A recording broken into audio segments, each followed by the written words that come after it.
एक दिन मैं अपने गांव से दूसरे गांव जाने के लिए बाइक पर निकला। करीब 1 घंटे का रास्ता था। मौसम पहले से ही बिगड़ा हुआ था। बादलों की गड़गड़ाहट माहौल को अजीब बना रही थी। लगभग 40 मिनट चलने के बाद अचानक तेज बारिश शुरू हो गई। कुछ ही सेकंड में मैं पूरी तरह भीग चुका था। पानी चेहरे पर जोर जोर से थपेड़े मार रहा था और आगे का गांव अब भी काफी दूर था। गांव शुरू होने से पहले रास्ते में एक पुराना खंडहर स्कूल दिखा। मैंने सोचा बारिश थोड़ी कम हो जाएगी तो आगे निकल जाऊंगा। बाइक सड़क किनारे खड़ी कर दी और स्कूल के छप्पर के नीचे खड़ा हो गया। तभी मैंने देखा एक आदमी साइकिल चलाते हुए सड़क से जा रहा था। मेरी बाइक देखकर रुका, मुझे देखा और मुस्कुराकर बड़बड़ाया, वो खुश नहीं है, वो बिल्कुल भी खुश नहीं है। फिर आगे बढ़ गया। मैं अभी उसे जाते हुए देख ही रहा था कि वही आदमी फिर पीछे से आया। फिर बाइक के पास रुका, मुझे देखा, मुस्कुराया और इस बार गुस्से भरी आवाज में बोला, वो खुश नहीं है। मेरे रोंगटे खड़े हो गए। अभी जो गया था वो फिर कैसे आ गया? क्या ये मेरा भ्रम था या कोई छलावा? मुझे तुरंत छलावे की कहानियां याद आ गईं कि कैसे एक ही घटना बार बार दोहरती है। मैं बुरी तरह डर गया और तय किया कि यहां से निकलना ही बेहतर है। मैं छप्पर से बाहर निकलने ही वाला था कि अचानक स्कूल की खिड़की से आवाज आई, अंकल, मुझे भी अपने मोटर गाड़ी पे ले चलो। मैं जोर से चौंका और पलट कर देखा। कोई नहीं था। अंदर झांका। क्लास में सिर्फ टूटे फूटे डेस्क, कुर्सियां और बोर्ड पड़े थे। लेकिन उन्हीं के पीछे एक छोटी लड़की छुपने की कोशिश कर रही थी। मेरे मन में आया शायद कोई बच्ची फंस गई है। मैं धीरे धीरे अंदर बढ़ा।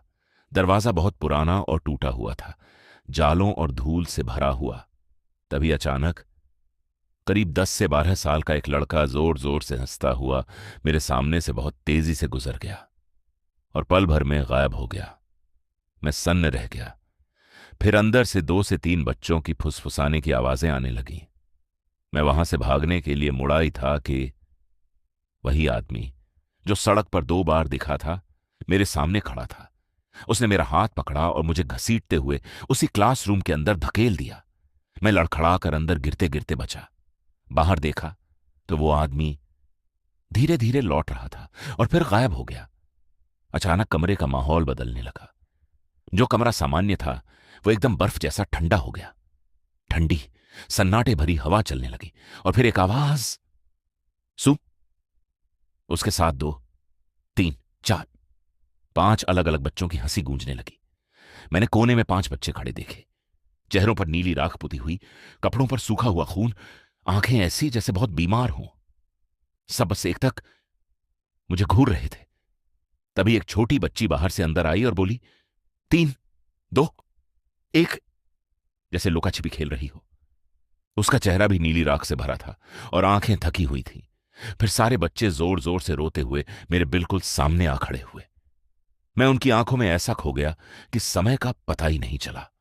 तभी किसी ने जोर से मेरा हाथ झटका। मैं हड़बड़ाकर होश में आया। वो एक किसान था। उसने गुस्से में मेरा हाथ पकड़ा और खींचते हुए बाहर ले आया। सड़क पर लाकर बोला, मैं कांपते हुए बोला, मुझे अपने गांव जाना है। उसने मेरे माथे पर हाथ रखा। मुझे तेज बुखार था। आया, रास्ते में उसने बताया, कुछ बच्चे यहां लुका छिपी खेलते हुए खुली बिजली की तार से चिपक गए थे। सभी की वहीं मौत हो गई। उन्हें ढूंढते हुए एक चौकीदार भी तार को छू बैठा और मर गया। बिजली से सबकी लाशें नीली पड़ गई थीं। उस हादसे के बाद किसान ने कहा, तेरी बाइक देखकर ही मैं वहां आया, वरना आज तू वहीं बस जाता।